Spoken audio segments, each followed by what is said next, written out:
Welcome back, truth seekers, to Tales of the Divine and Damned.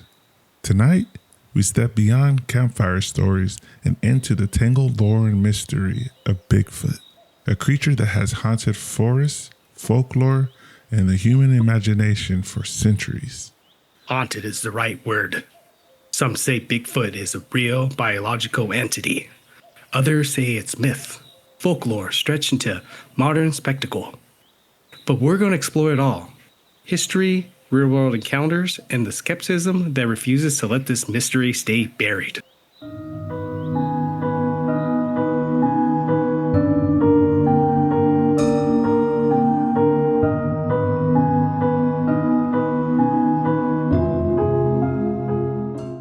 To understand this legend, we start before cameras and internet forums, long before the 20th century. Indigenous people across North America have stories of large, hairy, elusive forest beings. The Salish people of Pacific Northwest speak of Sasquatch, from which the word Sasquatch originates, roughly meaning wild man or hairy man. And other tribes have their own names and traditions. Some speak of forest guardians. Others warn travelers to respect the woods or risk being stalked. Those aren't just ghost stories. They're deeply layered cultural teachings tied to respect for nature. When European explorers and settlers arrived, they began recording odd phenomena in their journals. In the early 1800s and onwards, traders and trappers reported finding enormous footprints and hearing strange calls in the night. By the late 1800s and early 1900s, newspapers in the Pacific Northwest were already telling stories of wild men in the woods. But it wasn't until 1958 that Bigfoot truly entered the modern public imagination, when huge footprints were found in Humboldt County, California, and reported in the Humboldt Times.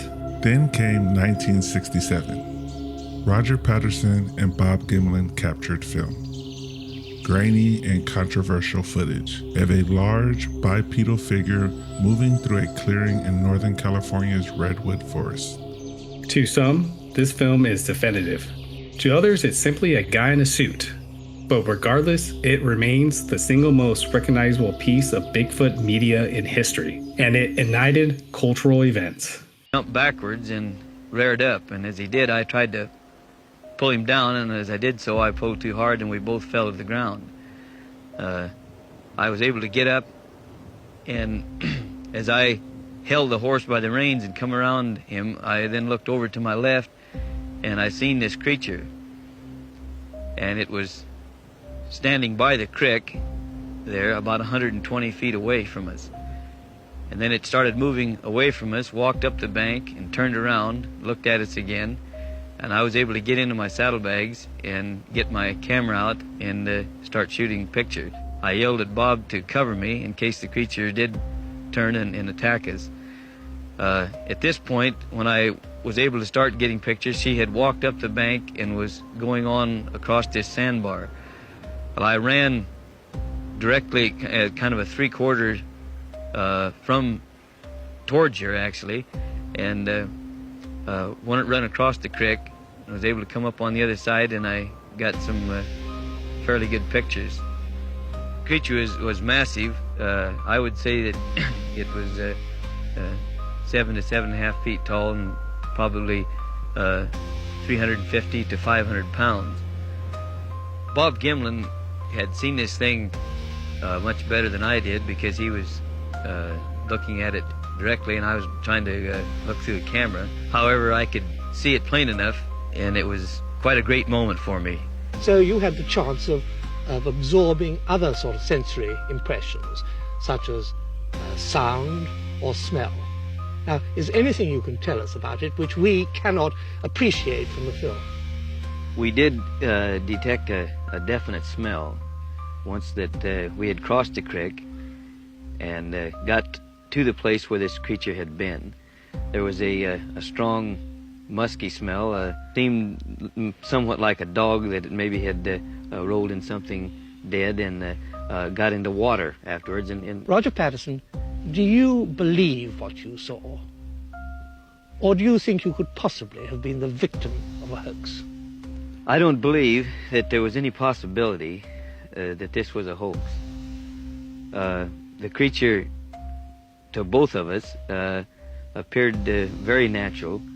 The muscle movement to us that it was much plainer, I think, indicated that it wasn't anything made up.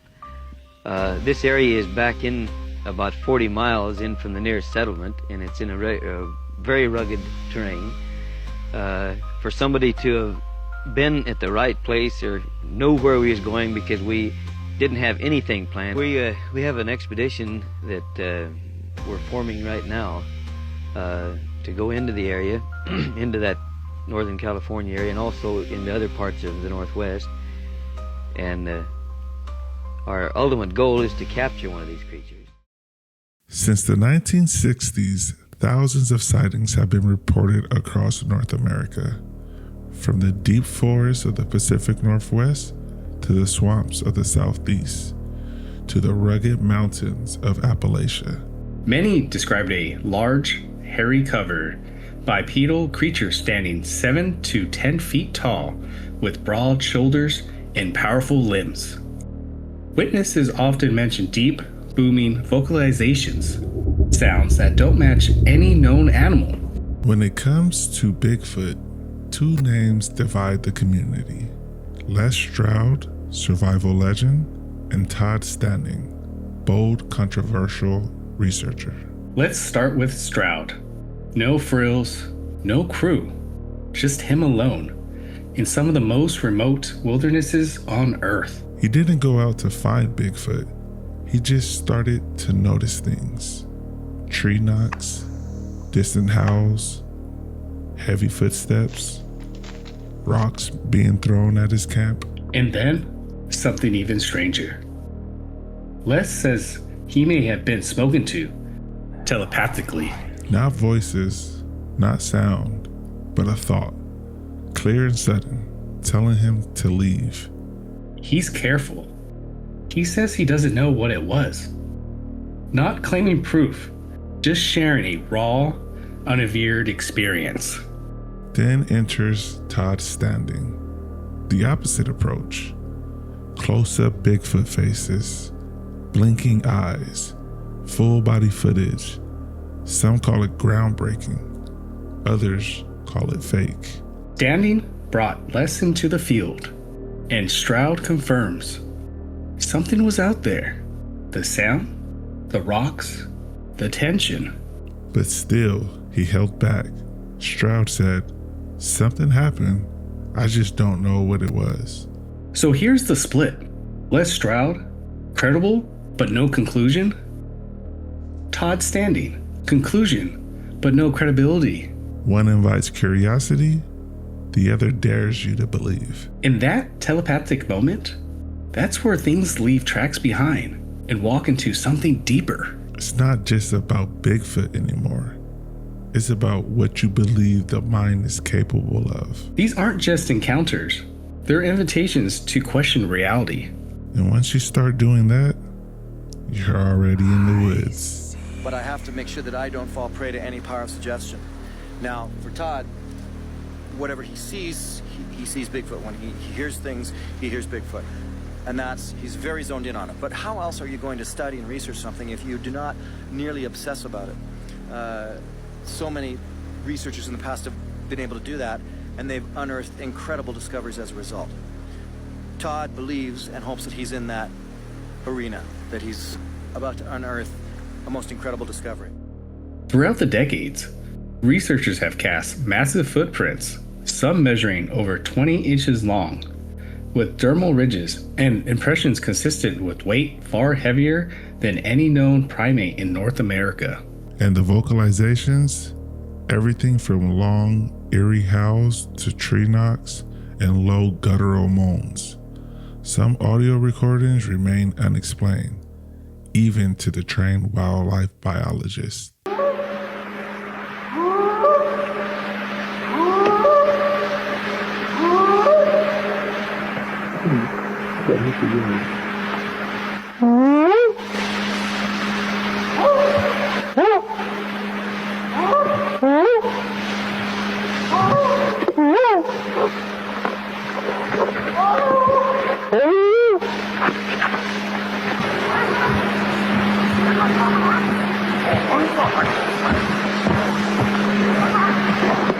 two of them across the creek at the big rocks.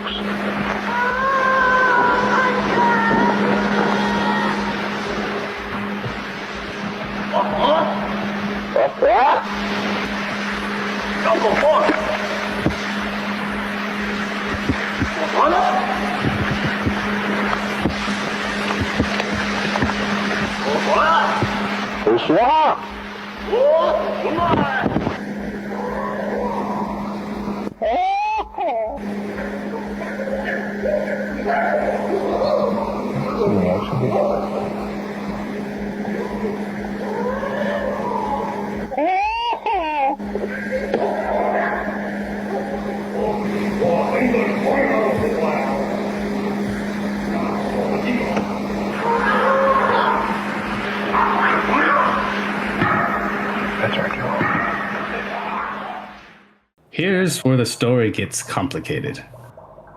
The scientific community at large remains skeptical. Why? Because despite decades of sightings, we have no bones, no bodies, no definitive biological evidence. Hair samples are often tested, only to match known animals like bears or deer. Footprint casts are sometimes revealed as hoaxes. In the Patterson-Gimlin film, experts are still divided. Many skeptic points to misidentified wildlife, especially bears. A bear standing upright can look surprisingly humanoid, especially at a distance or in poor lighting. Then there's human psychology. Witness memory can be surprisingly unreliable under stress or surprise. Once someone believes they've seen something unusual, the brain fills in the gaps. And let's not ignore the hoax. From fabricated footprints to stage videos, some individuals have deliberately perpetuated the legend for attention or profit. Yet even hoaxes can tell us something about desire, the yearning for mystery in a world where so much is explained. Here's the truth. Without a body, Bigfoot cannot be confirmed as a species. Science demands physical evidence. That's a fair standard. But that doesn't mean the mystery is meaningless. Bigfoot exists not just in the woods, but in the intersection of culture, human psychology, and nature's unexplored corners. Whether you believe Bigfoot is a flesh and blood creature, a spirit of the forest, or a story humanity tells itself, one thing is certain: this legend has endured. From ancient native lore to modern sightings, from footprints in mud to controversy in science journals, Bigfoot remains one of the most captivating mysteries of our time. So until next time, truth seekers, keep questioning, keep exploring, and remember, some mysteries are divine. Others are downright